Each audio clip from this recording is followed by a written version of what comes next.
Hombre difícil para los medios, otro que pisa por primera vez un estudio de televisión y que tiene y ha hecho declaraciones sumamente polémicas vinculadas al tema de la droga. Estamos hablando del doctor Marcelo Aguinsky, juez en lo penal económico, que sacudió un poquito la semana, sincerando cuestiones que suelen hablarse en general por lo bajo. Está acá con nosotros, está en el estudio, otro que se pone frente a las cámaras por primera vez después del corte.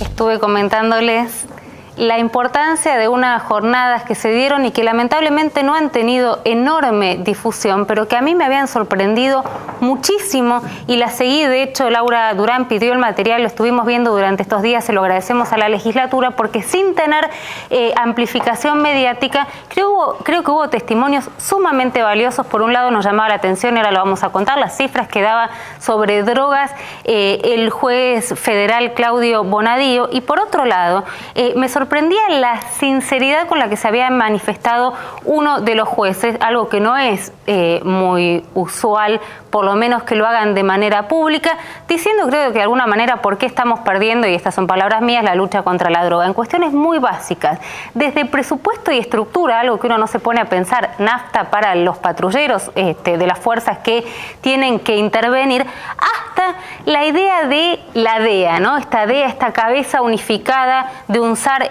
antinarcóticos, y decía, a ver, en este país, con la corrupción que hay, con la corrupción que se ha visto en las distintas policías, tener una sola cabeza hace más susceptible a que esto ocurra. El hombre que dijo esto, y que para mí sacudió un poco el avispero, acostumbrados a escuchar en general siempre lo mismo, es nada más y nada menos que el doctor Aguinsky, que se animó y que por primera vez vino a un programa de televisión. Le agradecemos en realidad a la mujer del doctor Aguinsky, que fue la que terminó convenciéndolo, ninguno de nosotros. Doctor, muchas gracias por haber venido. Gracias a ustedes. Marcelo Aguinsky, usted es juez penal económico, hay que decirlo, se ocupan de lo que se llama zona primaria aduanera cuando hay un contrabando para salir del país, un contrabando de droga. ¿Cómo está dando la Argentina esa pelea contra el contrabando de droga? Bueno, eso hace necesario que uno explique cuál es el escenario del tráfico internacional. La Argentina, por muchos años, fue centro del debate de que si era un país de consumo o de tránsito, y si era un país de productor o no productor. La Argentina claramente no es un productor de la cocaína, que es, digamos, el producto que se presta al mayor volumen de tráfico, y por lo tanto, para que uno tenga que exportar la cocaína, primero tiene que haber un contrabando de importación. O sea, ustedes detectan que sale droga de la Argentina. Por supuesto, cada vez que uno... está diciendo que para que salga, como no produce, tiene que entrar. Hay una entrada y salida, doble contrabando, digamos. Si no hay producción, viene de algún lado. Claro. Entonces, si sale es porque está. Claramente, cuando uno ve la noticia, descubren en España un barco que traía 500 kilos de droga de la Argentina, o un avión que llega a Barcelona con 1000, claramente uno dice, bueno, esto sale de la Argentina. La Argentina no es un país exportador, pero claramente es una plataforma logística para poder exportar, bajo reglas de camuflaje, toneladas de droga hacia el mundo. Claramente, como es un país productor de productos primarios, de los commodities, es siempre buscado por países que tienen mayor control de sus exportaciones, como podría ser Colombia, Ecuador, Perú o Bolivia, y que le da cierta calidad en el tráfico comercial. ¿Y cómo la llevan? ¿Combate bien, por lo menos en su área? Bueno, ¿se combate bien lo que estamos hablando es del contrabando por contenedores, porque estamos hablando de toneladas o media tonelada.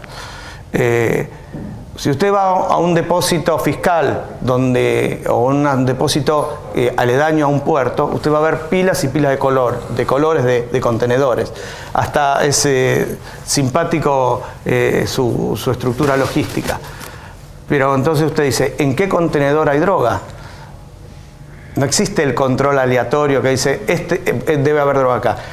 Uno, cuando va a buscar droga, sin duda tiene que contar con una base de información que permita delimitar cuál es la búsqueda, dónde está la droga.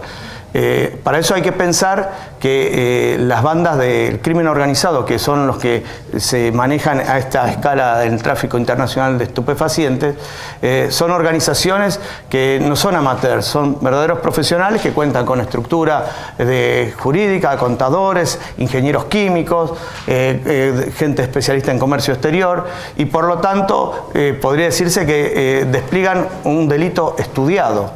El tema entonces que habría que preguntarse es si la justicia tiene una respuesta estudiada para ese digamos, el desafío que implica el combate al narcotráfico. Ahora, lo incautado, perdón, ¿no? Uno, y sobre todo en estas jornadas, uno veía la sorpresa de quienes asistían, que le preguntaban y le repreguntaban, por ejemplo, al doctor Claudio Bonadío sobre cifras que ahora Omar nos va a dar. Pero, ¿qué es lo que falta, digamos? Recursos, información en el caso del contrabando. Él decía, bueno, la justicia puede intervenir si tenemos información de que está llegando un contrabando de España, pero si no, ya llegamos tarde, digamos, llegamos después. El crimen organizado son gente que no reconoce ni leyes ni fronteras. Yo creo que es un momento donde la Argentina no tiene que generar incomodidad hablar del narcotráfico. Porque hablar de narcotráfico en la Argentina no significa que la Argentina se atribuya de por sí un país sensible al narcotráfico, sino que el mundo es sensible al narcotráfico. Pero lo que pasa es que acá particularmente lo que hace sensible son las cifras de lo que se incautó. ¿Tenés ahí? No, perdóneme. Yo lo que le estoy hablando es, cuando se habla de 500 o 1000 kilos, es un perfil distinto al drama que puede tener una familia que tiene un hijo adicto. Son dos rangos de análisis totalmente distintos. Casi le diría que uno está enfocado al rasgo humano de la cadena de tráfico, que es el caso del consumidor, y otra cosa es la estrategia del país, de acuerdo a su seguridad nacional, qué medidas toma para enfrentar el tráfico a gran escala. Pero doctor, perdón, los recursos tecnológicos están, porque por un lado tenemos, cuando usted habla de que primero ingresa la droga de algún lado, tenemos a colegas suyos del norte que habla de que llueve droga, que se quejan de que no hay radares para detectar los aviones que hacen vuelos clandestinos y demás. A la hora de analizar la droga que sale, ¿funcionan los escáneres en los puertos? Digamos, ¿hay tecnología para detectar? Las inversiones que ha hecho el gobierno siempre han mostrado que la tecnología que está. O sea, el tema es que parece ser a veces muy difícil aplicar el escáner de manera eficiente a todas las cargas. Como yo le dije antes, se tratan de delitos estudiados, con lo cual la ingeniería y la imaginación que aplican las bandas de crimen organizado muchas veces están un paso adelante de los que la investigamos. Ahora, doctor, ¿se puede ajustar a través de esta variable la parte de recursos tecnológicos y demás? ¿Qué pasa con las herramientas legales? ¿Los jueces hoy tienen las herramientas suficientes? Sí. ¿Necesitan otros instrumentos para combatir con más eficacia? Creo que lo que tiene el sistema son muchas excusas, porque herramientas hay. Desde el punto de vista legislativo, las normas hay de todo, incluso hay una inflación normativa de dictado siempre de aumentos de penas o ampliación de artículos. La vocación de la fuerza de seguridad, usted ve que siempre, aunque a veces es un tema marketinero, crean nuevas divisiones, por ahí con siglas más complejas y con sellos cada vez más largos. Claro. También puede haber una falencia. Y desde el punto de vista del juez, creo que también fallamos, porque sin duda el modelo de juez ha cambiado. El juez históricamente era una persona que estaba en su despacho, de que le traían la noticia de lo que había sucedido, entonces se encerraba en su torre de marfil y todos esperaban a ver qué el juez hacía. Yo no sé si mis compañeros van a coincidir, es la primera vez que un invitado a este programa, cuando abordamos el tema del narcotráfico, habla de su propia corporación pero por supuesto, como responsable central del problema. Porque ya le digo, las bandas criminales tienen una ingeniería muy eficiente, lamentablemente. Y el juez tiene que ponerse en sintonía con eso. ¿Y por qué falta esa sintonía de los jueces? Porque el modelo clásico ha mutado ¿a qué? A que antes el juez conocía el hecho histórico y todos esperaban el tiempo del juez. Pero ahora, con muchos instrumentos que hacen a la investigación, herramientas legales, escuchas telefónicas, seguimiento, filmaciones, agente encubierto, entrega controlada, el juez en tal caso es juez de un caso que todavía no sucedió. Entonces, el juez tiene que admitir ese cambio de paradigma y el juez tiene que colaborar con la fuerza de seguridad y la fuerza de seguridad con el juez para poder llevar adelante una estrategia común. Nosotros históricamente sabemos que la policía es ansiosa y apurada y el juez es lento y desconfiado. Bueno, será momento de que ambos se pongan de acuerdo y no se tiren la culpa a ver quién tiene... ¿Qué nivel de penetración hay de las fuerzas de seguridad en estas bandas delictivas? Bueno, el sistema es muy permeable a la corrupción. Fíjese que el tema de la droga es una fábrica de plata. Más aún, cuando una organización pierde un cargamento, no le hace mucha mella, porque la mercadería tiene un valor en relación al dinero que se cobra en la final de la cadena que es poco relevante. Así que esa circulación de dinero lamentablemente nos hace ver episodios dentro de las fuerzas de seguridad a lo largo del país que, bueno, que establecen, la misma gendarmería establecen en la zona norte que hay gente de su organización que se presta al contrabando de drogas, la policía de Santa Fe actualmente bajo una investigación. Bueno, también ocurre en la PCA. Más le digo, ahora le cuento. Yo creo que el problema no es el que es corrupto. Yo creo que el problema está en no alentar el que ve la corrupción y se calla. Porque lamentablemente el buen policía ve que por ahí el corrupto avanza y entonces dice, no, ¿para qué me voy a meter si este por ahí es jefe? Entonces yo creo que el que es corrupto, bueno, es difícil de detectar y creo que es mucho más difícil corregir. Pero el buen policía, la persona que siente su vocación de servicio y quiere trabajar bien, yo creo que ahí es donde tenemos que poner parte del esfuerzo, que en algún momento uno se olvida. Si la Argentina es un país de tránsito centralmente y no de producción, ¿dónde hay que posar la mirada más? ¿En Colombia, en México, en Bolivia? Bueno, el mapa, como yo trato de simbolizar, es universal, no es la Argentina. Y en tal caso, yo creo que hay, más allá de las limitaciones que pueda tener, creo que la intensificación en materia de cooperación internacional es muy importante. Porque si la Argentina no es un país productor, es un país de tránsito, usted tiene que colaborar con los gobiernos que persiguen a los productores y tiene que colaborar con las policías que persiguen a los receptores.